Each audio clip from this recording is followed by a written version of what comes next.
Entonces, hoy tendríamos que empezar con la segunda parte del curso, ¿sí? Con los temas de electricidad y magnetismo, ¿no?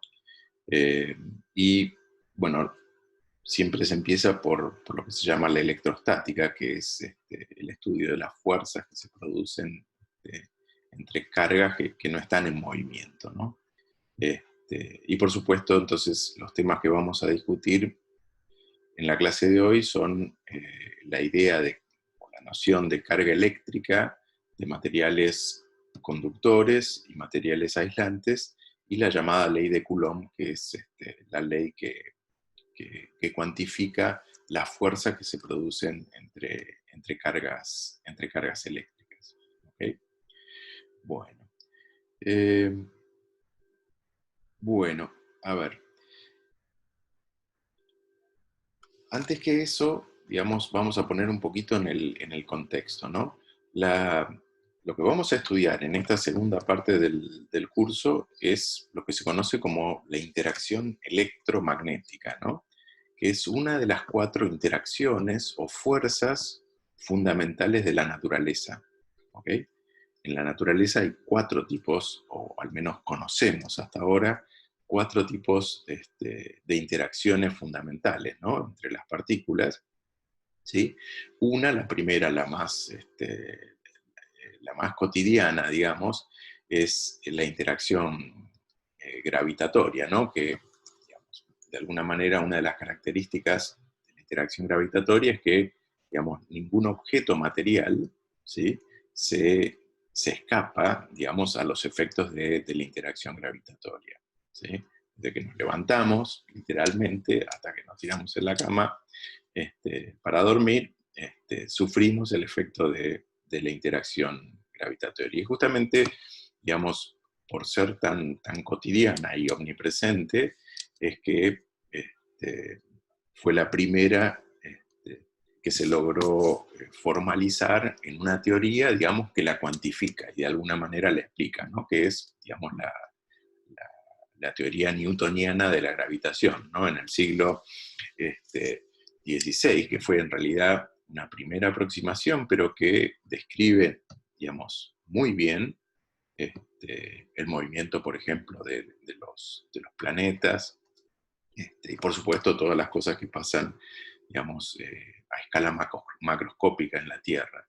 Y que después, digamos, a principios del siglo XX, cuando se la combinó con la teoría especial de la relatividad, se formuló, digamos, un poco en forma más profunda, ¿ok? Con lo que se llama la relatividad general, que es la inclusión de los efectos de la interacción gravitatoria. ¿Sí? Entonces, esa es la primera, digamos, de las 4 interacciones fundamentales de la naturaleza. La segunda, la cual le vamos a dedicar las clases, digamos, que restan del curso, es la interacción electromagnética, ¿sí? Claro, la interacción electromagnética es más sutil que la gravitatoria, ¿sí? No porque sea más débil que la interacción gravitatoria, en realidad al contrario, vamos a ver que es muchísimo más fuerte, pero, digamos, los efectos de la interacción electromagnética nosotros los vemos más diluidos porque en los efectos, digamos, en los cuerpos macroscópicos, en general lo que ocurre es que hay cancelaciones, ¿sí? Entre las interacciones electromagnéticas, ¿ok? En cambio, la interacción gravitatoria siempre se suma, siempre se acumula. En cambio, la electromagnética, vamos a ver, digamos, en general en los objetos macroscópicos se cancela.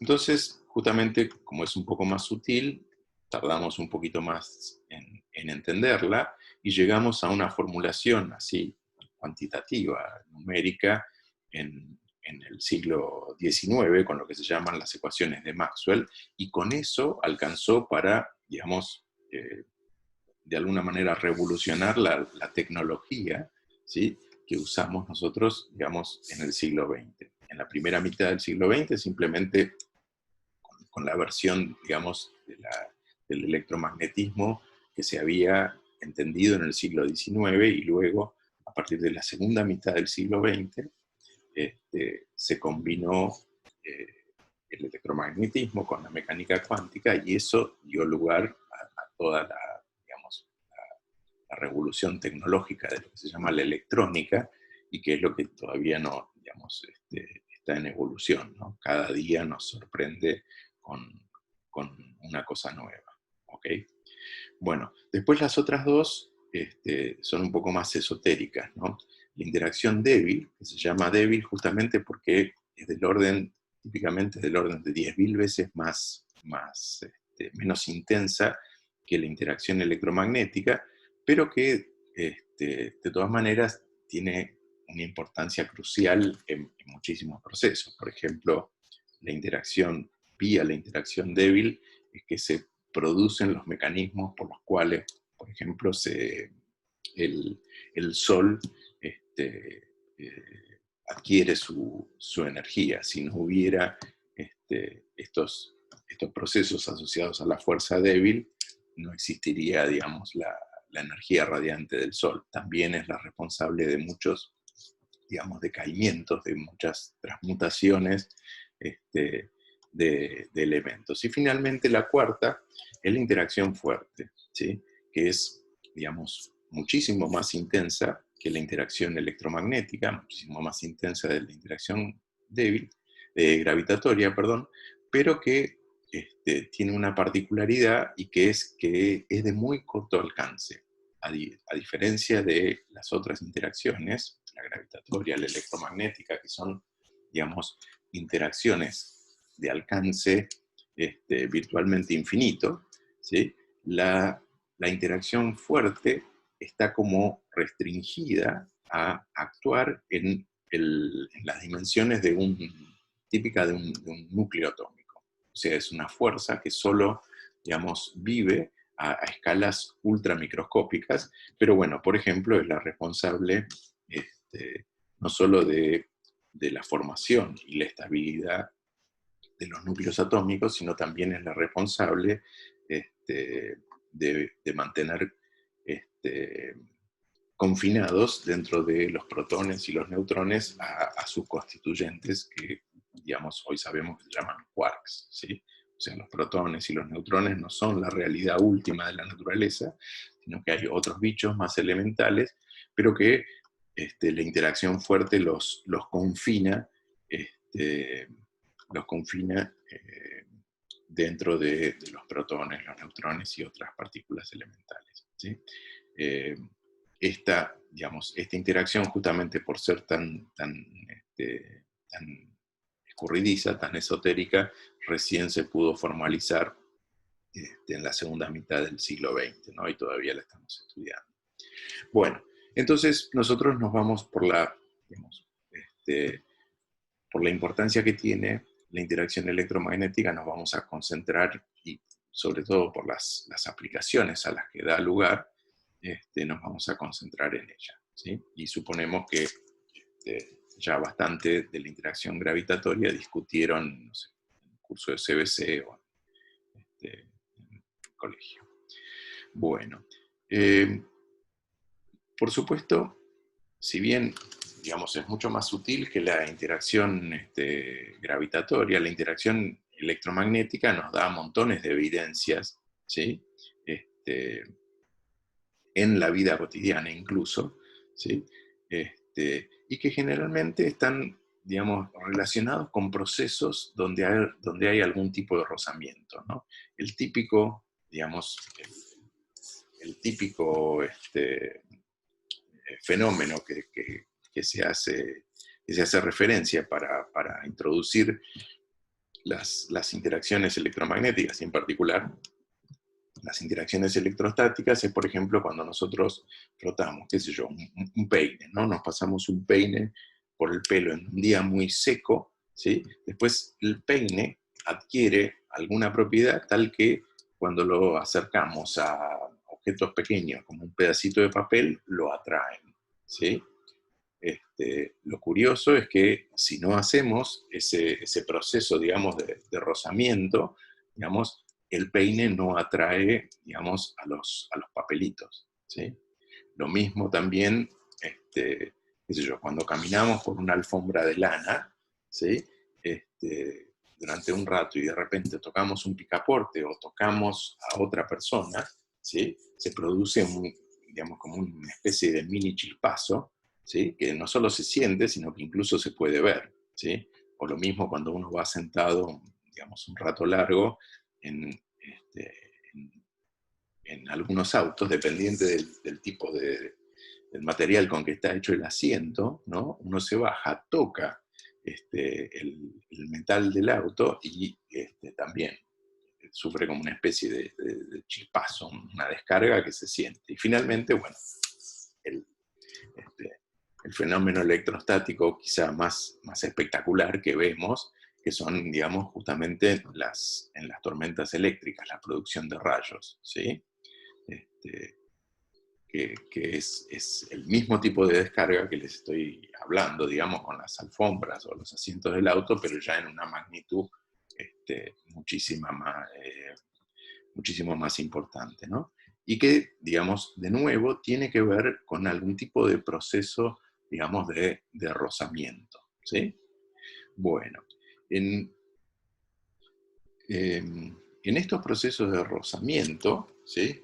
Uno lo que dice es que el material con que uno está trabajando, de alguna manera adquiere una carga eléctrica, ¿sí? Entonces vamos a introducir el concepto de carga eléctrica, ¿sí? Como algo que, digamos, se adquiere o se acumula debido a la acción de rozamiento, ¿de acuerdo? El, el primero que estudió, digamos, esto de la carga eléctrica, o por lo menos que lo documentó, fue justamente Benjamin Franklin, ¿no? Que nos saluda desde los billetes de 100, y él, a través de una serie de experimentos muy sencillos, ¿sí? Pudo determinar que existían dos tipos de carga, ¿sí? Tal que si son del mismo tipo, se repelen, y si son de distinto tipo, se atraen, ¿ok? Ese tipo de cargas, digamos, de alguna manera se acumula en los materiales a través de los procesos de fricción, ¿sí? Y él, digamos, llamó positiva, ¿sí?, a el tipo de carga, por ejemplo, que se acumulaba cuando uno le aplicaba rozamiento a un objeto de vidrio, ¿sí? Y en cambio llamó negativa, ¿sí?, al tipo de carga que justamente era distinta, ¿no? Que se producía a través del rozamiento con un objeto de caucho en ese momento, ¿no? De goma, ¿de acuerdo? Y entonces, por ejemplo, digamos, con, como les decía, con experimentos muy sencillos, veía que cuando uno cargaba objetos de vidrio y de goma, estos se atraían, mientras que si, digamos, uno acercaba dos objetos de vidrio o dos objetos de goma, estos se repelían, ¿sí? Acá, digamos, el dibujito lo que muestra es como una especie de péndulo de torsión, ¿no? Es un objeto suspendido de una cuerda, y entonces al acercarle la varilla digamos, de vidrio a la varilla de goma, entonces se mueve se atraen, digamos, los dos objetos, ¿ok? Y si no, se repelen, ¿ok? Ahora, por supuesto, qué es positivo y qué es negativo es totalmente convencional, es totalmente arbitrario, ¿sí? Pero, digamos, le podrían haber puesto, no sé, el nombre que hubieran querido. Sin embargo, el hecho de asociarlos con el signo, digamos, con los signos de la suma y la resta, vamos a ver que tiene, digamos, mucha importancia.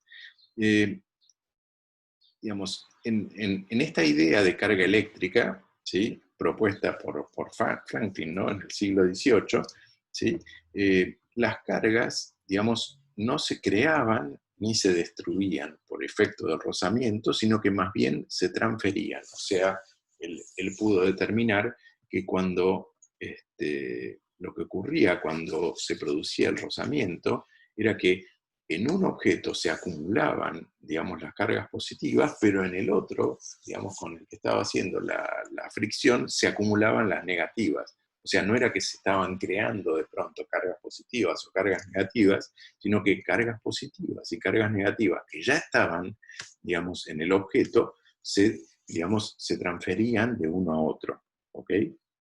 Y entonces, digamos, esto lo que da la idea es de que existen estas cargas, existen en los materiales, ¿sí? No se crean ni se destruyen, sino que de alguna manera se conservan. ¿Ok? La conservación de la carga, digamos, es una parte, ¿cómo se llama? Esencial del concepto de carga. La otra, digamos, la otra característica que es muy importante con respecto a la carga eléctrica es que está cuantizada, ¿sí? Esto es que, digamos, la carga, digamos, no es, digamos, una cosa continua que uno puede ir separando indefinidamente en porciones cada vez más chiquitas, sino que hay una mínima porción de carga en la naturaleza, ¿ok? O sea, todas las cargas las que vemos en la naturaleza son múltiplos enteros de una, digamos, unidad de carga básica, ¿sí? Esto de alguna manera, digamos, lo vislumbró Thomson en 1897, cuando descubrió, identificó a través de un experimento que después vamos a discutir, digamos, los electrones.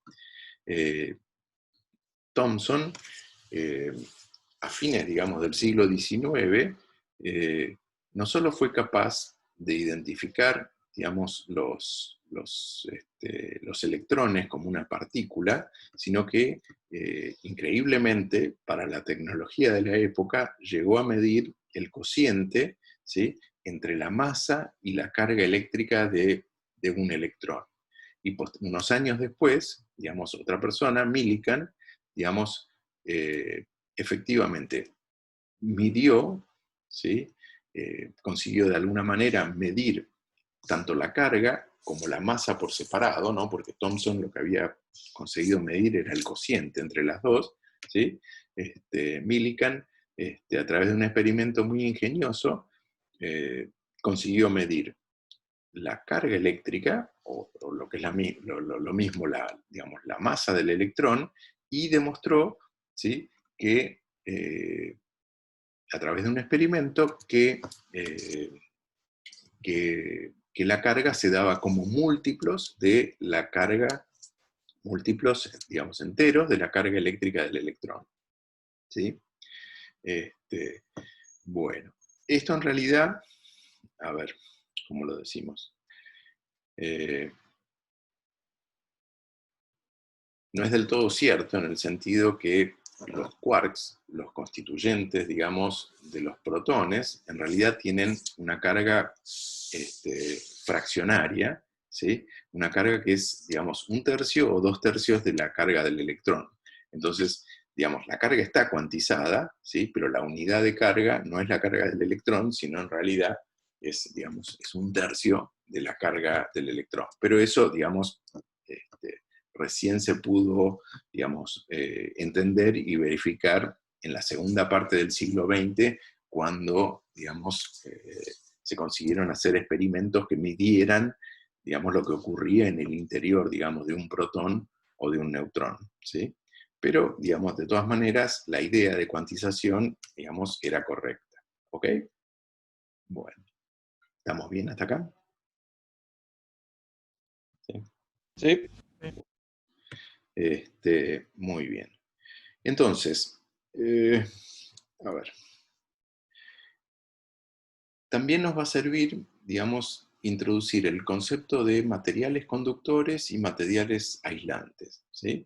Para nosotros, digamos, los materiales conductores son materiales donde estas cargas eléctricas de Franklin fluyen libremente, o sea, pueden ir de un lado al otro, digamos. Y por supuesto, en contraposición, digamos, los materiales aislantes son los, digamos, materiales donde las cargas están como fijas, no pueden moverse, ¿ok? Eh, bueno, en general, digamos, si bien los aislantes, digamos, en los aislantes las cargas no pueden desplazarse, sí se pueden, digamos, extraer de ellos a través de estos procesos de rozamiento que les decía antes, ¿no? Y entonces así, digamos, frotando un vidrio, una goma, incluso madera, digamos, estos materiales, digamos, es como que uno les extrae, digamos, la carga de algún tipo, ¿no? Habíamos dicho que según la convención de Franklin, por ejemplo, el vidrio era lo que se cargaba positivamente. Entonces, digamos, en estos aislantes que naturalmente, digamos, tienen cargas positivas y negativas, cuando uno los frota, lo que hace es sacarle, digamos, o transferir al paño con que uno está frotando la carga negativa. Y al revés, en el caso, digamos, de la goma, ¿no? Bueno. En cambio, digamos, los materiales conductores, que son típicamente, no sé, los metales o incluso el agua, ¿sí? En ellos las cargas se desplazan, digamos, libremente, ¿sí? En realidad existe, digamos, una tercera categoría, que son los materiales semiconductores que no son ni totalmente aislantes ni totalmente conductores, ¿sí? Estos materiales se llaman semiconductores, tienen propiedades, eh, o sea, son aplicaciones tecnológicas que vamos a ver muy, muy importantes, ¿no? Porque de alguna manera uno puede regular, digamos, cuánta carga, digamos, fluye en ellos, ¿no? Y en general digamos, se pueden fabricar modificando, digamos, esta propiedad de la conducción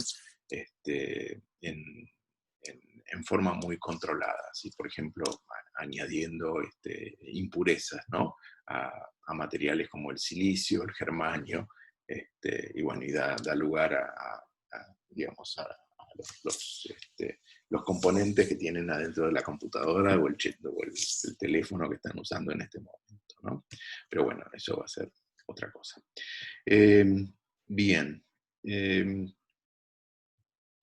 Bueno, también vamos a introducir la idea de inducción, que es el procedimiento, digamos, con el que uno carga un conductor o un aislante, ¿sí? Supónganse que tenemos, digamos, un material conductor, ¿sí? Es la primer pelotita, ¿no? La de más arriba en la figura de la derecha, ¿no? Entonces, lo que vemos en primer lugar es que en el material conductor tenemos tanto cargas positivas como negativas, ¿sí? Ahora, en la segunda imagen, en la figura B, lo que vemos es que se acerca, por ejemplo, una barra de goma que, digamos, ya está cargada negativamente. Entonces, ¿qué es lo que pasa? Digamos, como decía Franklin, las cargas de signo opuesto se atraen entre ellas. Y entonces, como las cargas pueden desplazarse libremente dentro del conductor, entonces las cargas positivas del conductor se acercan, digamos, a la barra cargada. Y, en cambio, las cargas negativas se alejan lo más posible, ¿sí? Ahora, si nosotros, digamos, de alguna manera, conectamos ese conductor, por ejemplo, a través, digamos, con un cable o algo, digamos, a tierra, con otro conductor, entonces las cargas negativas se escapan y, digamos, se alejan lo más posible del conductor. Si luego uno, digamos, en el paso D sería, uno vuelve a desconectar el conductor, lo vuelve a aislar, ¿sí? Entonces, ¿qué es lo que pasó? Las cargas negativas o un número importante de cargas negativas se fueron y entonces el conductor queda cargado positivamente. Si uno en el último paso aleja, ¿sí?, la barra cargada negativamente, entonces las cargas positivas, digamos, se distribuyen, ¿sí?, en el conductor, y como digamos, se repelen entre sí, tratan de ubicarse, digamos, a la mayor distancia posible entre ellas, ¿no? Como en el colectivo ahora, ¿no? Que uno no quiere estar lo más lejos posible de todo el mundo. Bueno, entonces, este procedimiento sería la forma en la cual un conductor, digamos, adquiere carga, ¿sí? Ok. Bueno, usando justamente el mismo principio, digamos, de repulsión y atracción de las cargas, ¿sí? En el caso de, digamos, de un aislante, lo que uno puede hacer, digamos, es, de alguna manera, aumentar, ¿sí?, la carga superficial que tiene el aislante. ¿Qué es lo que pasa? En el aislante, bueno, que acá aparece como insulator en inglés, ¿sí?, digamos, las cargas no se pueden mover libremente. Una cosa que vamos a ver es que muchas moléculas, ¿sí?, digamos, están formadas por, digamos, una parte positiva y una parte negativa, ¿ok? Ahora, si esas moléculas pueden, digamos, de alguna manera moverse un poco, ¿sí?, o cambiar la orientación, piensen, por ejemplo, en una molécula de agua, en, este, en, digamos, en un líquido, o el agua que está presente en otros materiales, ¿sí? Entonces, ¿qué es lo que pasa? Cuando les acercamos un objeto cargado, ¿sí?, esta especie de barra de vidrio aumentada que tiene carga positiva, entonces ahí, digamos, las moléculas, ¿sí?, que tienen, que tienen esta especie de polaridad, ¿no?, esta especie de carga negativa en un lado y carga positiva en el otro, se orientan en el espacio de tal manera de que las cargas, digamos, de distintos signos se atraigan, ¿ok? Y entonces eso lo que, digamos, produce es un efecto, digamos, superficial de carga. ¿Por qué? Porque superficialmente va a parecer que este aislador es más negativo, ¿sí? ¿Ok? Aunque por supuesto globalmente la carga del aislador no cambió, ¿ok? Eso es justamente, digamos, lo que le pasa, eh, bueno, lo que les mencionaba antes, ¿no?, del experimento ese con el peine y los papelitos, ¿sí? Los papelitos, en principio, es un material aislante. El papel no conduce, digamos, la electricidad, no deja que pasen las cargas. Sin embargo, ¿sí?, el peine, digamos, lo que hace es polariza, o sea, reorienta las cargas digamos, en el papel, y entonces por eso es que de pronto el papel, que no tiene carga eléctrica neta, ¿sí?, porque tiene igual cantidad de cargas positivas que de cargas negativas, de pronto se pega, digamos, al peine, ¿ok? ¿De acuerdo? Imagínense que el peine está cargado en forma positiva, entonces en el papel superficialmente, digamos, adquiere carga negativa de un lado, ¿sí?, y en el otro extremo tiene carga positiva, y eso, digamos, va siendo una especie de cadena, con lo cual se produce, digamos, este efecto. Por supuesto, si uno, digamos, aleja el peine, digamos, los pedacitos de papel vuelven a estar, digamos, descargados, y entonces ya no se atraen entre sí, ¿ok? Entonces uno habla de que hay una carga superficial inducida, ¿sí?, en este material que en realidad es aislante, ¿ok? Entonces, digamos, esto también nos da una idea de qué es lo que pasa en general, digamos. Digamos, la interacción electrostática, la interacción entre cargas existe, pero, digamos, la mayoría de los materiales contienen tanto cargas positivas como cargas negativas, ¿sí? Y entonces estas fuerzas electrostáticas entre las cargas se cancelan entre sí. ¿Por qué? Porque los objetos, digamos, de alguna manera, tienen tanto cargas positivas como negativas, ¿ok? si uno, digamos, los objetos macroscópicos en general tienden, digamos, a descargarse y quedar neutros en cuanto a la carga neta. ¿Sí? Eso no pasa con la interacción gravitatoria, porque en la interacción gravitatoria, digamos, siempre es atractiva, no tiene, digamos, una faceta repulsiva, ¿sí? Como sí tiene esta interacción electrostática, ¿ok? Entonces, a nivel macroscópico, por eso, digamos, la interacción dominante es la interacción gravitatoria, ¿sí? O sea, de alguna manera, digamos, las cargas eléctricas que hay presentes en la Tierra, ¿sí? Digamos, están balanceadas de tal manera que la carga, digamos, neta es nula, lo mismo en la Luna, y entonces la interacción electrostática entre la Tierra y la Luna no existe, ¿ok? Porque son objetos que, digamos, están neutralizados en carga, ¿ok? En cambio, la interacción gravitatoria siempre se suma y entonces siempre se acumula y entonces termina siendo, digamos, la dominante, y la dominante a escala, digamos, a escala planetaria, digamos, ¿no? Incluso a escala, digamos, a, a, digamos, a la escala, digamos, de nuestro tamaño, de las cosas, de los objetos de la vida cotidiana, digamos, la más fuerte termina siendo la gravitatoria, ¿sí? Salvo que hagamos un aparato muy, digamos, muy particular que refuerce, digamos, la fuerza electrostática, ¿ok? Bueno, ahora después vamos a ver esto todavía un poquito mejor en un ejemplo, ¿ok? Bueno, entonces, fíjense, digamos, una aplicación, por ejemplo, de estas fuerzas electrostáticas, y uno cómo puede manipularlas, son el principio de funcionamiento de una impresora láser, ¿sí? Por ejemplo, en una impresora láser, básicamente lo que uno tiene es un tambor, ¿sí? Que es sensible a la luz, ¿sí? En principio al tambor, digamos, a ese tambor, un conductor le esparce, digamos, lo llena de carga positiva, superficial, ¿sí? Luego, digamos, un rayo de luz, digamos, escribe sobre el tambor, y donde pega el rayo de luz, lo que ocurre es que se cambia la carga positiva que tenía por carga negativa, ¿sí?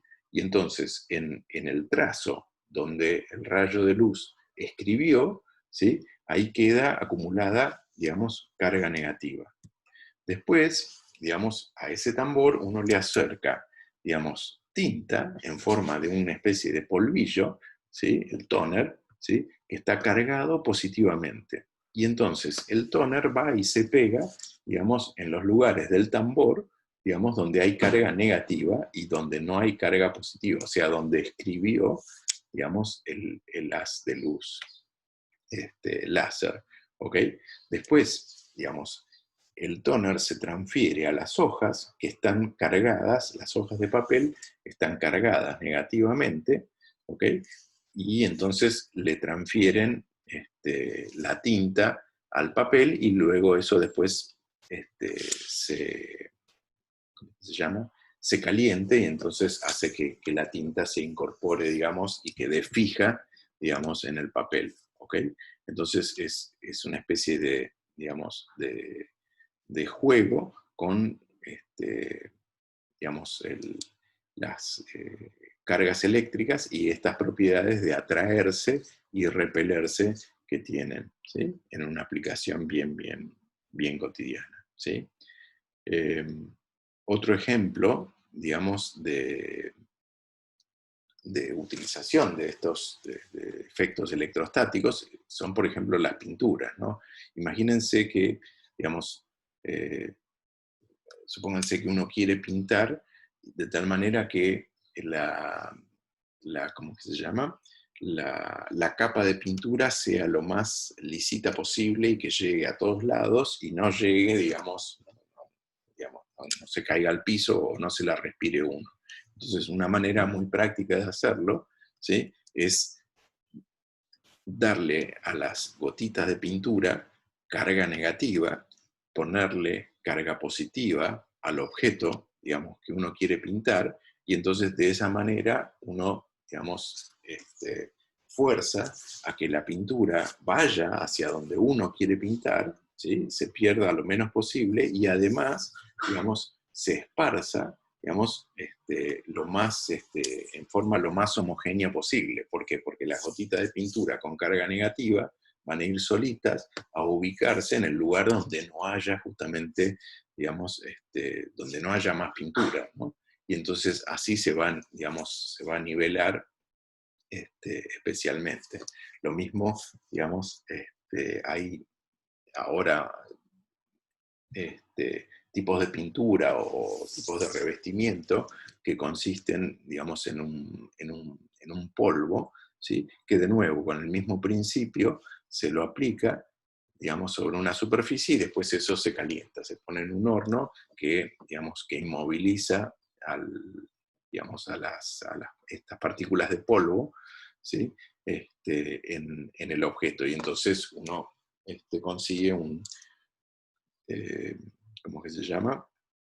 Un acabado perfecto, digamos, en el sentido que es la distribución de pintura es bien uniforme, y bueno, y es súper ecológico porque esto no usa solvente, ¿no? En las pinturas uno, digamos, tiene un pigmento, digamos, en un solvente que luego se tiene que evaporar. En cambio, en estas formas, digamos, de coating, en estas técnicas de pintado o de acabado, no se utilizan solventes. ¿Ok? Bueno, así que estas son algunas aplicaciones triviales, digamos, cotidianas de, de, de las cargas eléctricas y cómo uno las puede manipular. Bueno, ahora yendo más a la formalización, digamos, de estos procesos electrostáticos, digamos, Coulomb en el siglo XVIII, de alguna manera cuantificó, ¿sí? Cómo era la atracción electrostática entre las cargas y, digamos, a través también de un experimento, digamos, que hoy nos parece muy, muy sencillo, pero que en su momento era muy delicado, consiguió medir efectivamente, digamos, la atracción entre dos cargas eléctricas y ver de qué dependía esa atracción, ¿sí? El dispositivo que utilizó Coulomb, ¿sí? Es lo que se llama un péndulo de torsión, ¿no? Imagínense que uno tiene colgando de una fibra, digamos, este palito que tiene, digamos, digamos, en un extremo una carga eléctrica, supónganse A. Supónganse que la pelotita A roja, digamos, es un aislante al cual se le indujo por rozamiento una cierta cantidad de carga superficial. Y lo mismo el B, o pueden ser también conductores. ¿Ok? Entonces, digamos, aproximando, digamos, a distintas distancias, uno puede medir, ¿sí? la fuerza que se está produciendo a partir de la desviación que se produce en el péndulo. ¿Ok? O sea, como una balanza de Cavendish, o sea, la balanza que se usa para medir la interacción gravitatoria entre dos cuerpos, que posiblemente hayan discutido en algún momento si vieron la ley de gravitación, ¿sí? Bueno, lo que encontró Coulomb era que la fuerza entre dos cargas eléctricas era inversamente proporcional al cuadrado de la distancia, ¿sí? O sea, cuanto mayor es la distancia, menor es la atracción, ¿sí? Y eso va como el cuadrado, digamos, de la distancia, y que era proporcional al producto de las cargas. ¿Ok? ¿Sí? Y tal que, por supuesto, como ya había observado Franklin, la fuerza era atractiva para cargas opuestas y repulsiva para cargas iguales, ¿sí?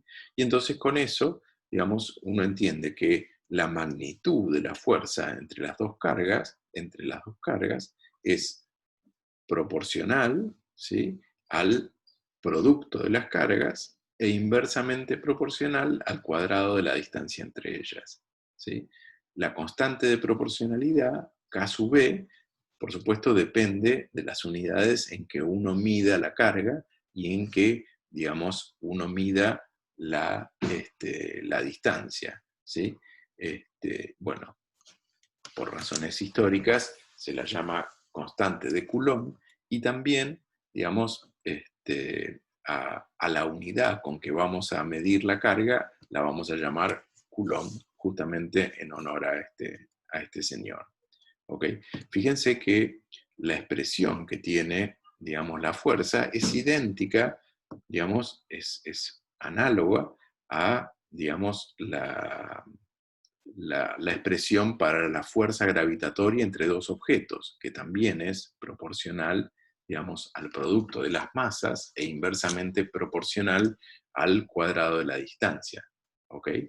O sea, tiene, digamos, la fuerza, digamos, en la teoría, digamos, newtoniana de la gravitación, tiene exactamente la misma pinta, ¿sí? Por supuesto, la constante, digamos, que uno tiene en el caso gravitatorio es distinta, ¿sí? Y quizá la diferencia más importante es que, digamos, en el caso gravitatorio, digamos, las masas, ¿sí?, que es lo que juega en el papel de las cargas aquí, siempre son positivas. En cambio, en la fuerza electrostática, lo que tenemos es que las cargas pueden ser o positivas o negativas, ¿ok? Y entonces por eso, fíjense, este, la fuerza puede ser atractiva o repulsiva, ¿sí? ¿Ok? Pero el módulo de la fuerza, digamos, va a ser, ¿cómo que se llama? Simplemente proporcional, digamos, a este valor sin tener en cuenta el signo, ¿ok? Bueno, la constante de Coulomb, si uno mide, digamos, las fuerzas en newtons, ¿sí?, y las cargas, digamos, en coulombs, justamente, y las distancias en metros, entonces vale 8.987 por 10 a la 9, ¿ok? Bueno, ahora vamos a ver, vamos a ponerle numeritos para ver entonces cómo nos resulta la carga, la fuerza electrostática.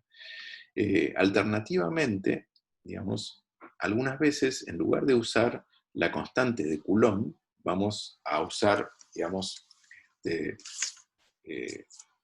una cosa equivalente, que es, digamos, la permitividad, ¿ok? O sea, la inversa de 4pi veces la constante de Coulomb es lo que se llama la permitividad, y vamos a ver que en términos de la permitividad, algunas cosas nos van a quedar expresadas mucho más lindas, pero es totalmente equivalente, simplemente una manera, digamos, de expresar las cosas por ahora. ¿Ok? Bueno. En la carga eléctrica de un electrón, ¿sí?, es, digamos, 1.602 por 10 a la, 19, a la menos 19 coulomb. ¿Esto no, qué quiere decir? Que para medir, digamos, que un coulomb es una cosa gigantesca, digamos, de carga, ¿no? O sea, sería la carga, digamos, de 10 a la 19 electrones, que es un número, digamos, muy, muy, muy grande. ¿Ok? Bueno. Bueno, veamos un poquito entonces qué es lo que pasa digamos, en un átomo de hidrógeno y cómo se comparan, digamos, las fuerzas electrostáticas, ¿sí?, en el átomo de hidrógeno con las fuerzas gravitatorias, ¿sí? El átomo de hidrógeno, ustedes saben, digamos, está constituido, ¿sí?, por un electrón, que es justamente lo que descubrió Thomson en 1897, ¿sí?, y un protón, digamos, que bueno, lo identificó, ¿quién era? Rutherford en 1900, 17. Bueno, tanto el protón como el electrón tienen cargas que son, digamos, exactamente opuestas, ¿sí? La carga del protón es exactamente opuesta a la carga del electrón. Entonces, el átomo de hidrógeno, ¿sí?, formado por un protón y un electrón, es eléctricamente neutro. Si uno lo mira de lejos, digamos, la carga está balanceada entre la carga positiva del protón y la carga negativa del electrón, ¿sí? Ahora, las masas del electrón y el protón son, digamos, bastante distintas. Claro, a nosotros nos parece que ese número es espantosamente chico, pero bueno, uno lo que ve es que el protón es del orden de 2000 veces más pesado, ¿sí?, que el electrón, ¿sí? Entonces, si, digamos, si el protón y el electrón orbitaran uno alrededor del otro, ¿sí?, es como que prácticamente el centro de masa estaría ubicado donde está el protón, y entonces es como que el protón estaría fijo y, digamos, no se movería prácticamente, y el electrón orbitaría, digamos, alrededor del, digamos, del protón, ¿ok? Porque es tanto más pesado. Bueno, ahora, si uno quisiera calcular cuál es la fuerza, digamos, electrostática entre el protón y el electrón y la fuerza gravitatoria, uno lo que necesita saber es a qué distancia típicamente está el electrón del protón, ¿sí? Y para eso uno lo que usa, digamos, es la medida del radio medio de lo que sería un átomo de hidrógeno, que es del orden de 5 por 10 a la menos 11 metros. ¿Ok? Ahora, con esos números, digamos, uno puede calcular tanto la fuerza electrostática debido a las cargas, como la fuerza gravitatoria, ¿sí?, debido a las masas, ¿sí? ¿Ok? Ahora, ¿cuál es más fuerte? ¿Cuál les parece que va a ser más fuerte? Bueno, si uno hace la cuenta, fíjense, tendríamos que poner para la fuerza electrostática, tendríamos que poner primero la constante de Coulomb, ¿sí?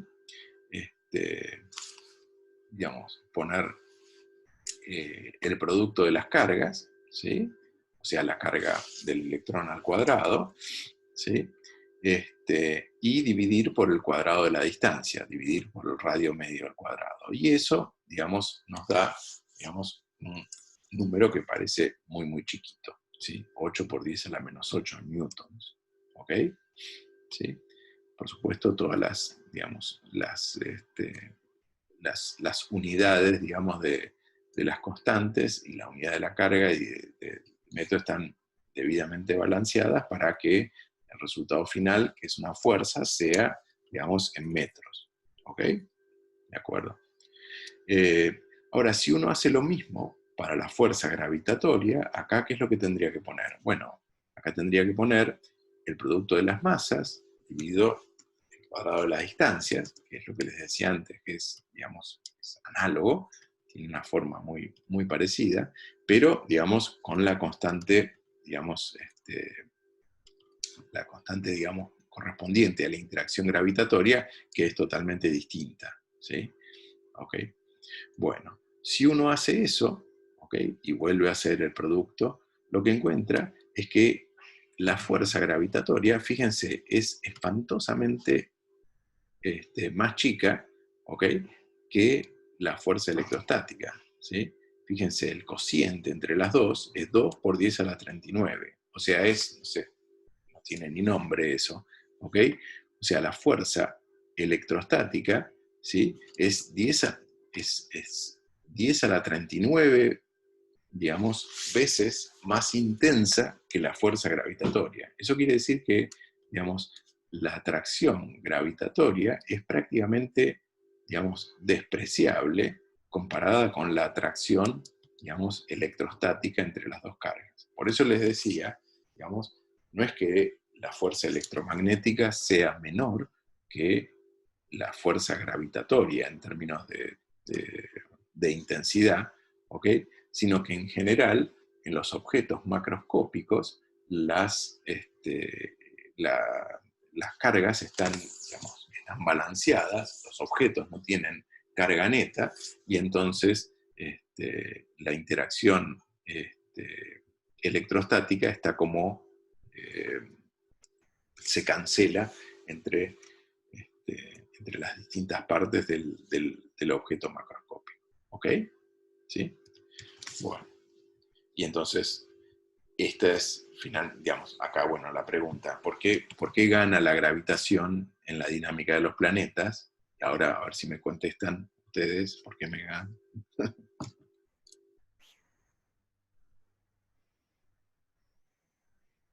Bueno. Ok. Justamente porque, digamos, en los planetas digamos, la carga está balanceada, ¿ok?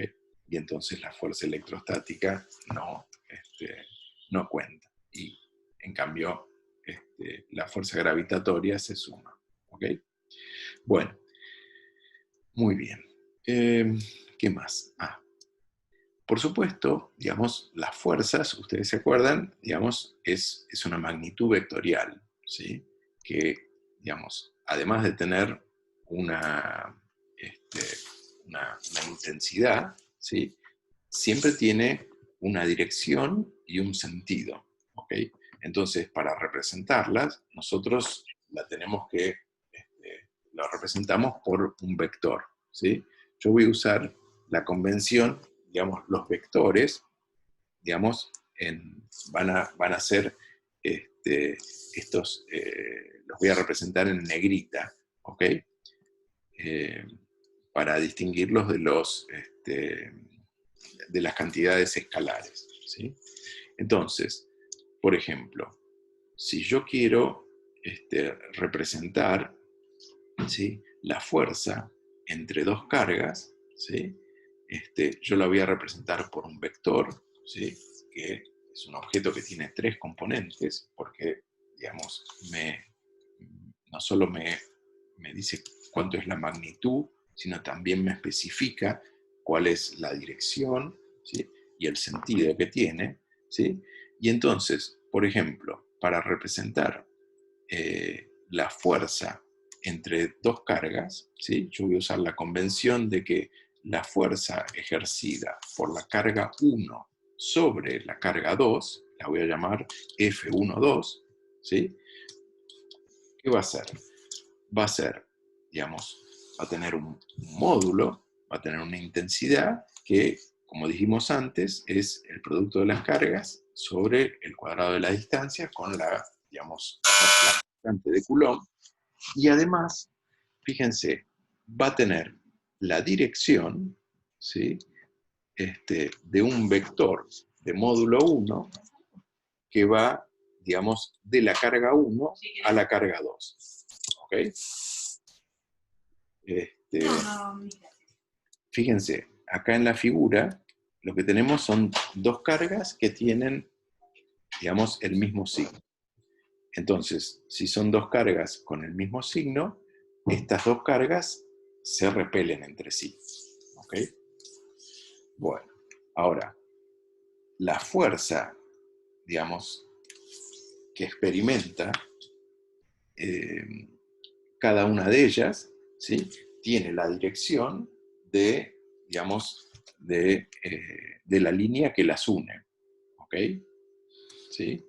Ahora, fíjense, entonces, yo lo que estoy diciendo es que la fuerza 1,2 sería la fuerza ejercida por la carga 1 sobre la carga 2, ¿ok? Y tiene, digamos, un módulo y tiene la dirección del versor, digamos, un versor es un vector de módulo 1 que va desde la carga 1 hacia la carga 2. ¿De acuerdo? ¿Sí? ¿Se entiende esto? Profe, ¿lo puede repetir? O sea,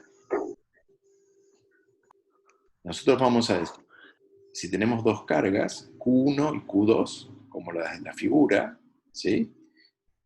La fuerza, ¿sí?, que ejerce la carga 1 sobre la carga 2, la voy a llamar F12, ¿ok? El módulo de esa fuerza va a estar dada por la ley de Coulomb, el producto de las cargas sobre la inversa del cuadrado de las distancias y la constante.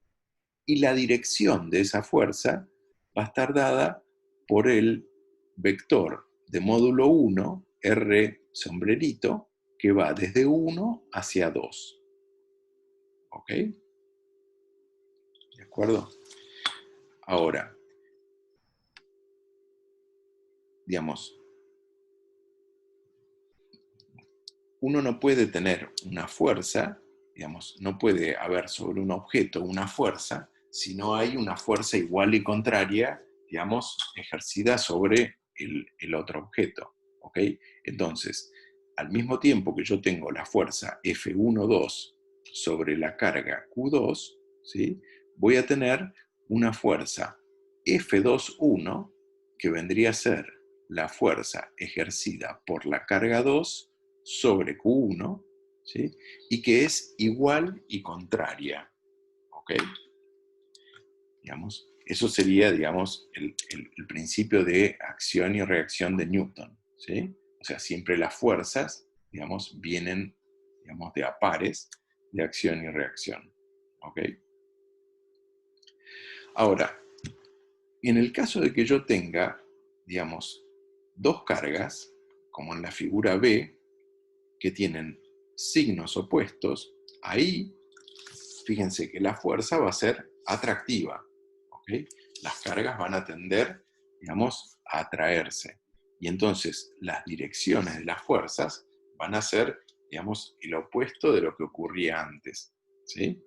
Ahora eso, fíjense que está automáticamente, digamos, contemplado en la expresión, digamos, que escribimos para F12. ¿Por qué? Porque ahora, digamos, Q1 va a ser una cantidad positiva, pero Q2 es negativo. ¿Ok? Entonces, cuando yo hago el producto, eso me queda negativo, y entonces eso me dice que la fuerza 1,2, digamos, tiene la dirección opuesta a R12, que es lo que está dibujado en la figura. ¿Ok? O sea que esta expresión, ¿sí?, que escribimos acá, digamos, vale tanto para el caso de cargas con el mismo signo o con signo opuesto. ¿Por qué? Porque automáticamente, digamos, van a tener en cuenta, digamos, el signo de la carga, ¿ok?, va a tener en cuenta la dirección, ¿sí?, de la fuerza. ¿Ok? Bueno, ¿se entendió esto? ¿O quieren que lo cuente de otra manera? Se entendió, se entendió. ¿Sí? Bueno, la idea es que, digamos, en esta notación vectorial, automáticamente tengo en cuenta, digamos, el hecho de que digamos, la fuerza puede ser atractiva o repulsiva. ¿Ok? De todas maneras, ahora enseguida lo vamos a ver, digamos, en otro ejemplo. Esto, digamos, lo van a repasar ahora con Alan en la práctica, pero acuérdense, digamos, que, digamos, los vectores, ¿sí?, son, digamos, un objeto que está caracterizado, digamos, por tres numeritos, ¿sí? Uno lo puede, digamos, esos tres numeritos los puede elegir de distintas maneras. Una manera, ¿sí?, es escribir un vector a partir de sus componentes, digamos, en tres ejes, digamos, ortogonales, ¿sí?, que sería la forma cartesiana de escribir, digamos, un vector. Es decir, cuánto tiene en la dirección X, ¿sí?, digamos, cuánto tiene en la dirección Y y cuánto tiene en la dirección del eje Z, ¿sí? Entonces, habitualmente uno define unos vectorcitos, digamos, de módulo 1, que son los versores I, J y K. Fíjense que los tres están en negrita, porque son un vector, digamos, tienen el sombrerito, ¿sí? Que denota que es un vector de módulo 1, y nosotros tomamos la convención de que el versor Y tiene la dirección del eje X, el versor J tiene la dirección del eje Y, y el versor K tiene la dirección, digamos, del eje Z. Un vector en general va a tener componentes en los tres ejes, ¿ok? Y yo siempre voy a poder escribir un vector como una suma, digamos, de estos tres versores fundamentales con ciertos coeficientes, ¿ok? Alternativamente, yo puedo dar, digamos, las componentes del vector, ¿sí? Como una terna de números, como tres numeritos ordenados, donde lo que quiero decir es que, digamos, la primera va a ser la componente en X, la segunda en Y y la tercera en Z, ¿ok? En general, digamos, el módulo del vector, ¿sí? Simplemente va a ser la raíz cuadrada de la suma de los cuadrados de las componentes, ¿sí? Y yo puedo simplemente, la suma de dos vectores es otro vector, ¿sí? Tal que, digamos, las componentes de ese nuevo vector es la suma de las componentes respectivas de los dos, digamos, de los dos sumandos, ¿ok? ¿Sí? También, digamos, no sé si en algún momento definieron, digamos, uno puede definir el producto escalar entre dos vectores, ¿sí? Que es simplemente la suma de los productos de las componentes, ¿sí? En cada una de las direcciones. El producto escalar, digamos, es un número, no es un vector, ¿sí? Y, digamos, es inmediato mostrar que es igual al producto de los módulos, ¿sí? De los vectores por el coseno del ángulo comprendido. ¿Eso qué quiere decir?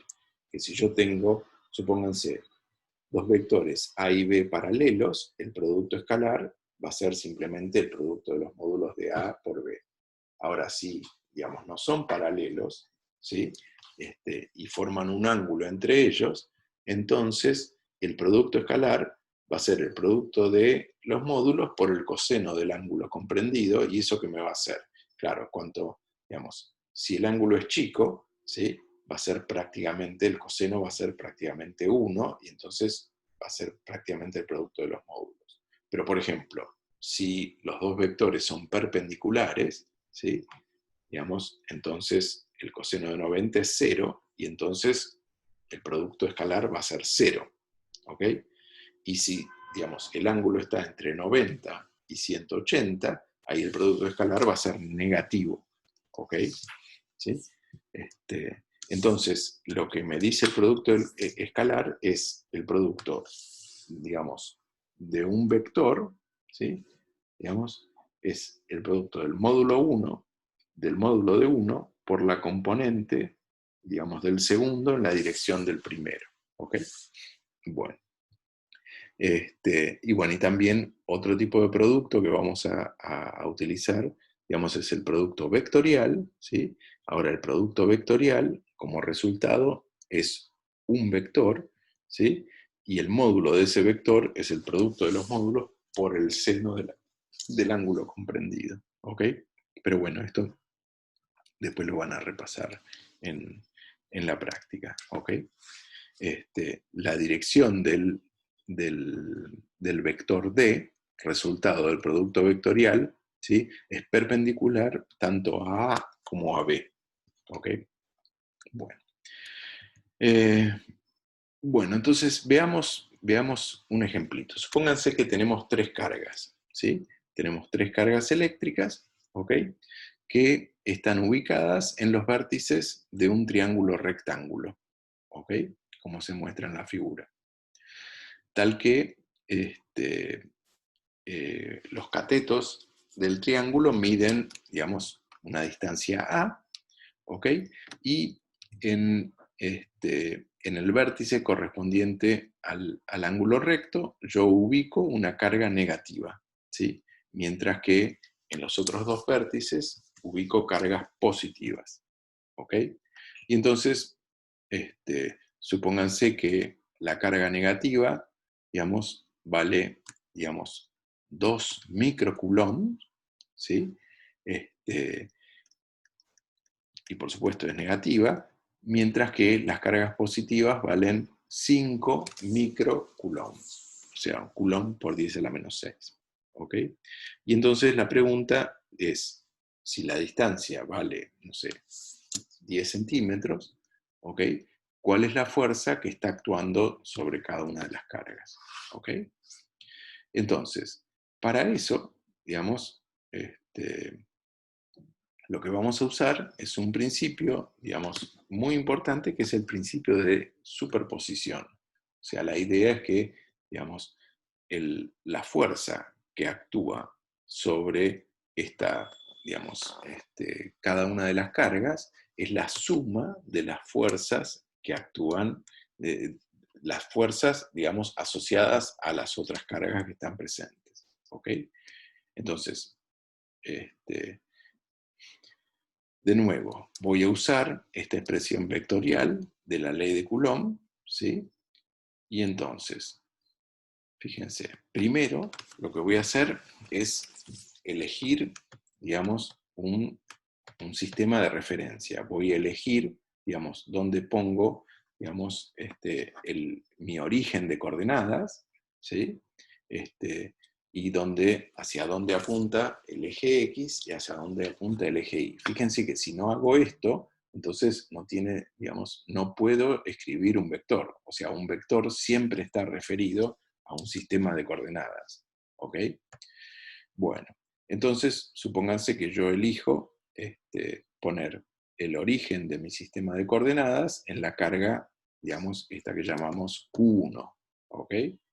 Y hago que el eje Y vaya de la carga Q1 hacia la carga Q2. ¿Ok? Bueno, ahora fíjense que sobre la carga Q3, ¿sí?, va a haber una fuerza, digamos, repulsiva, ¿ok?, debido a la carga Q1, porque Q1 y Q3, ¿sí?, tienen el mismo signo. Entonces, fíjense, la carga 1, sobre la carga Q3 está actuando esta fuerza F1,3, ¿sí? Esta fuerza F1,3, ¿sí?, que tiene la dirección de la recta que une a la carga 1 con la carga 3, pero que, digamos, apunta hacia afuera porque, digamos, las cargas se rechazan, ¿ok? ¿Sí? Y por otro lado voy a tener una fuerza F2,3, que sería la fuerza, ¿sí?, ejercida por la carga 2 sobre la carga 3, ¿sí?, y que en este caso es atractiva porque las cargas tienen signos opuestos. ¿Ok? ¿De acuerdo?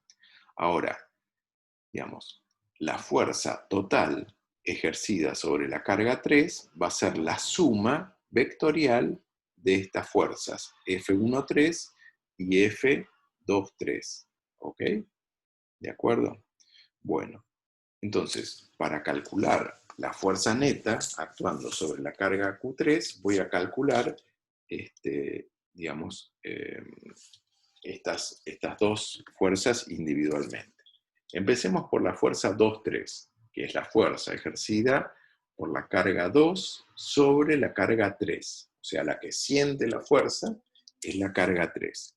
Entonces, uso la expresión, eso me dice que es, digamos, la constante, digamos, de Coulomb, el producto de las cargas y el cuadrado de la distancia entre las mismas. Ahora, fíjense, como la carga 2, ¿sí?, Q2 es negativo y Q3 es positivo, digamos, el coeficiente que está afectando a R2,3 es negativo. O sea, la fuerza va en la dirección, digamos, contraria a R23. ¿Sí? R23 es un vector de módulo 1 que va desde 2 hacia 3. ¿Ok? Y la fuerza F23, ¿sí? Digamos, tiene la dirección contraria. ¿Ok? ¿De acuerdo? O sea que, fíjense que la dirección de esta fuerza F23, ¿sí? Es, digamos, ¿cómo se llama? Es paralelo al eje X, pero en dirección contraria, ¿ok? Entonces esto va a ser un vector que es proporcional al versor Y, ¿ok? Que corresponde al eje X, pero con un signo menos adelante, ¿de acuerdo? Bueno, si nosotros reemplazamos entonces, digamos, los valores de las constantes, los valores de las cargas con su signo, fíjense el signo menos, ¿sí? Que está afectando al 2, ¿sí? De la carga 2, entonces, fíjense que eso nos va a dar un número negativo, ¿ok?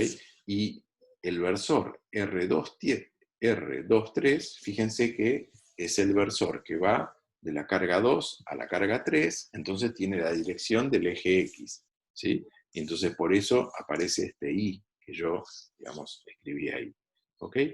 Entonces, bueno, si, digamos, hacemos los numeritos, obtenemos que efectivamente la carga F23, digamos, la fuerza F23 vale 9 newton y,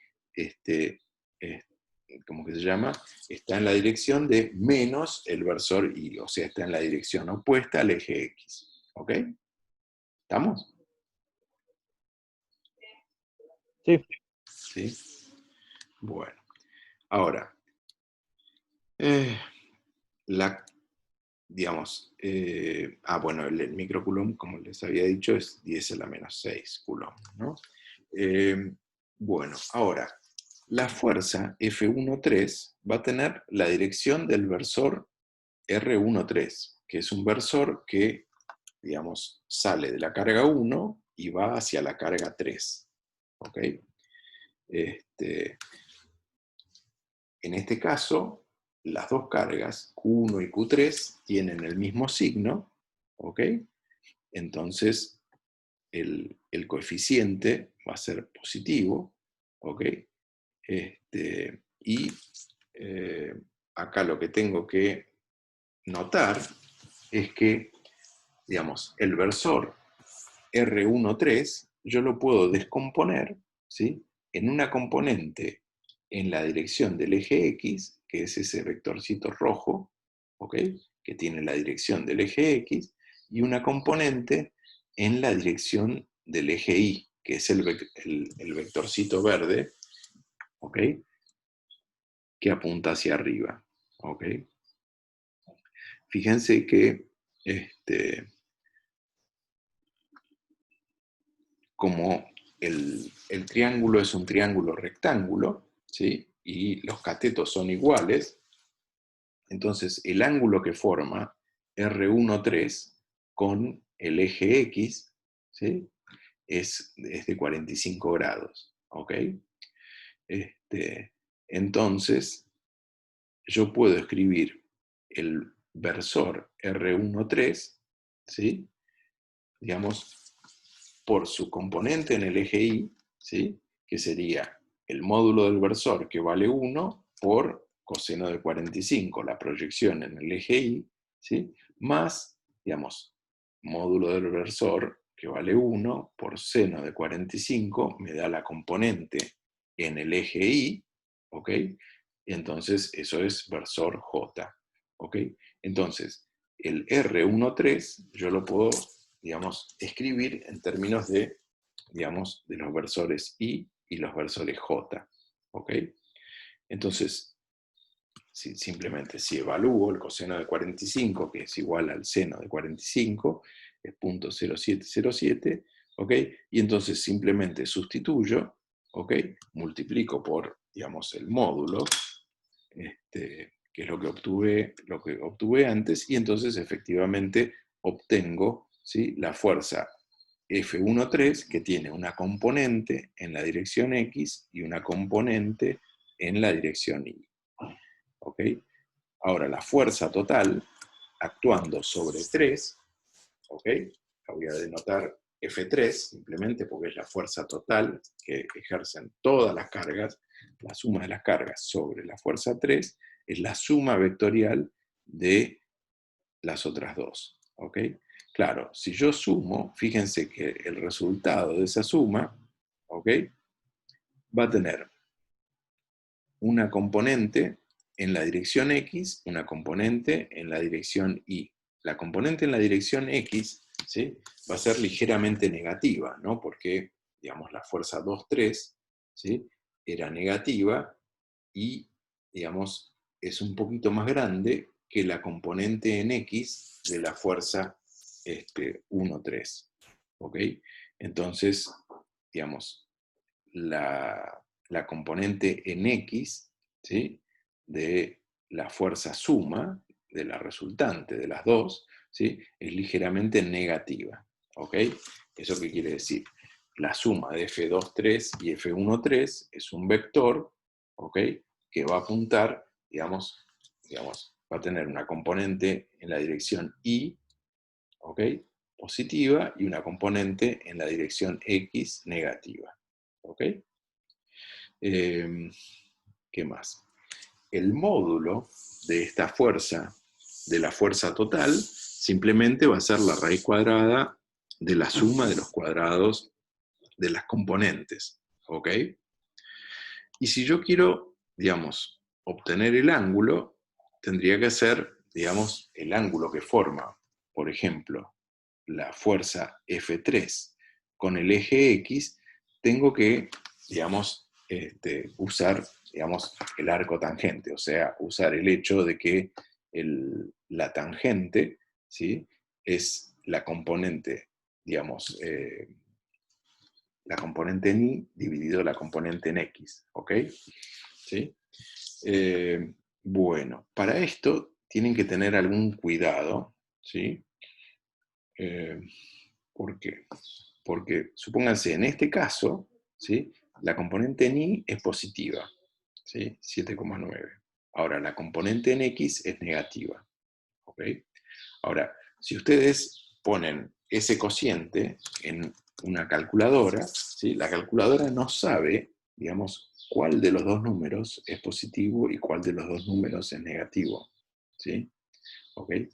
Entonces, lo más práctico, ¿sí?, es buscar, ¿sí?, un ángulo, ¿ok? Buscar un ángulo que sea, digamos, menor a 90 grados, ¿ok? De tal manera que el argumento del arco tangente sea positivo, ¿sí? Por ejemplo, en este caso, lo que conviene es decir, bueno, yo para expresar el ángulo que forma este vector, ¿sí?, con el eje horizontal, voy a mirar este ángulo que está acá, ¿sí?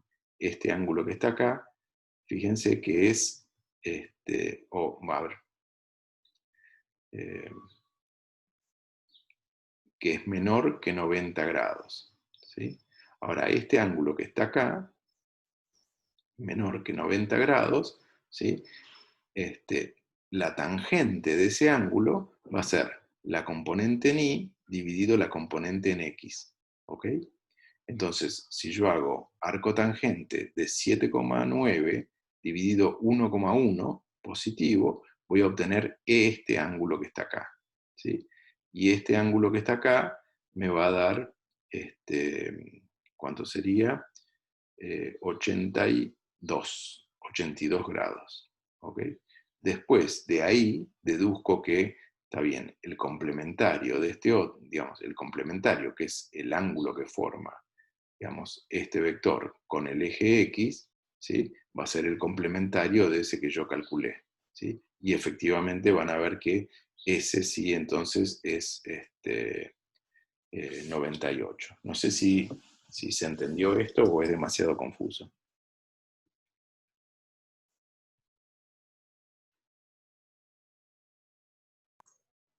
Sí, entenderse se entendió. Ok, Eh, sí. no, retomar temas como muy olvidados, pero entenderse conceptualmente se entendió.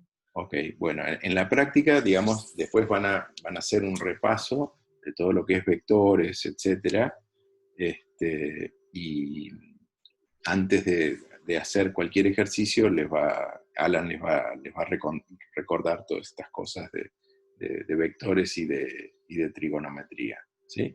Pero, digamos, la parte asociada, digamos, a lo que es la fuerza electrostática está, digamos, quedó más o menos, quedó en claro, ¿no? Sí, sí, esa parte sí, Sí, perfecto. ¿Ok? Si no, se los cuento de vuelta, las veces que haga falta, no hay problema. ¿Mm? ¿Se entiende o quieren que lo repasemos de vuelta?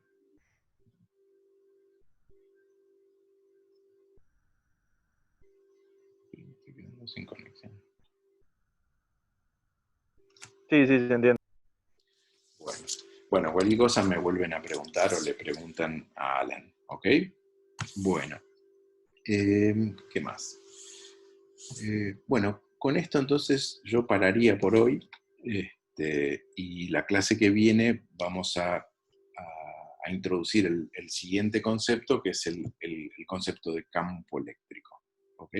Pero más vale mejor que hagan antes el repaso, digamos, de vectores y un poquito de trigonometría antes de seguir adelante, ¿ok? Entonces, la clase que viene vamos a construir sobre esto, ¿ok? Así que, por favor, péguenle una mirada antes de la clase porque, digamos, vamos a arrancar suponiendo que ya esta parte la entendieron, ¿ok? Perfecto. Eh, Buenísimo. bueno, entonces, a ver, vamos a parar esto.